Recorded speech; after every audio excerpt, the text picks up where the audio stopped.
How to clear toner spots.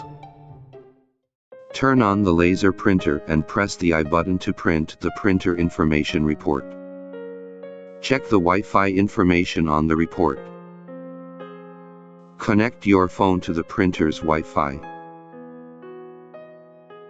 Open the browser and enter 192.168.223.1 in the address bar. Touch the menu on the right corner of the pop-up page.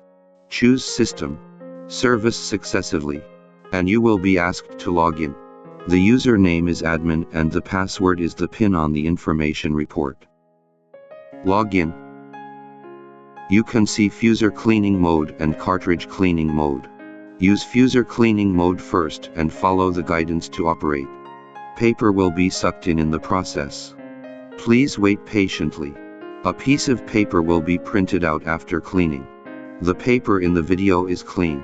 If there are obvious spots, a second fuser cleaning procedure will be needed.